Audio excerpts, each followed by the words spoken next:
ദിവസം മിന്നുവും ചിന്നുവും അമ്മയെ തേടി ഇറങ്ങി. അപ്പോൾ മഴ പെയ്തു. മിന്നു ചേമ്പിലെടുത്ത് ചൂടി. അവർ അവിടെ നിന്നു. കുറച്ചു കഴിഞ്ഞ് അപ്പോൾ മഴ കൂടി. അവർ ഉറക്കെ കരഞ്ഞു.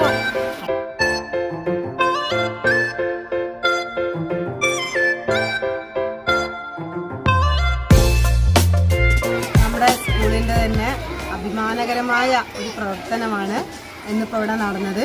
എഴുത്തുപൂക്കൾ എന്ന് പറഞ്ഞിട്ട് 1-ാം ക്ലാസ്സിലെ 1-ാം ക്ലാസ്സിലെയും എല്ലാ കുട്ടികളുടെയും ഒരു കഥാപതിപ്പ്, അതുപോലെ അവരുടെ ഡയറികളും ചേർന്നിട്ട് ഒരു പുസ്തകമാക്കിയിട്ട് അത് പ്രകാശനം ചെയ്യുകയാണ് ചെയ്തത്.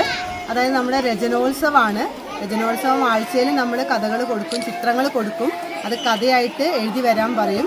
ആ കഥകളെല്ലാം കൂടെ ചേർത്തിട്ട് ഒരു പുസ്തകമാക്കുകയാണ് ചെയ്തത്. അത് എന്താ പറയുക, അവർക്ക് തന്നെ 1-ാം ക്ലാസ്സിലെ കുട്ടികൾക്ക് ഒരു മഹത്തരമായിട്ടുള്ളൊരു കാര്യമാണ്. അവരുടേതായ ഈ പ്രായത്തിൽ അവരുടേതായ ഒരു പുസ്തകം പ്രകാശനം ചെയ്യുക എന്ന് പറയുന്നത് 1-ാം ക്ലാസ്സിലെയും എല്ലാ കുട്ടികളുടെയും കഥകൾ, കുഞ്ഞു കുഞ്ഞു കഥകൾ ചേർത്തിട്ട് അവരുടേതായ ഒരു മാഗസിൻ തയ്യാറാക്കുകയും ചെയ്തു. മൃഗങ്ങളും പക്ഷികളും വളരെ സന്തോഷത്തോടെയാണ് കഴിഞ്ഞത്.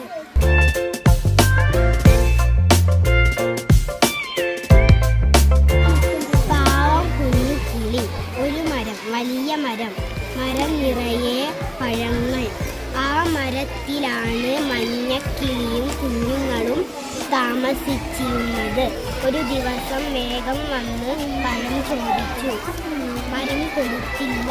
ഓരോരുത്തരും ഓരോ മാഗസിന് അവരുടേതായ രീതിയിലുള്ള പേരുകളാണ് ഇട്ടിട്ടുള്ളത്. ഇതിൽ രചനോത്സവം എന്ന് പറഞ്ഞ് ചിത്രത്തിന്റെ അടിസ്ഥാനത്തിൽ കഥ തയ്യാറാക്കിയതും, അതുപോലെ തന്നെ അവരുടെ ഒരാഴ്ചയിലെ സംയുക്ത ഡയറിയിലെ പ്രധാനപ്പെട്ട ഏതെങ്കിലും 2 ദിവസങ്ങളിലെ ഡയറിയും അവരിതിൽ ഉൾക്കൊള്ളിച്ചിട്ടുണ്ട്.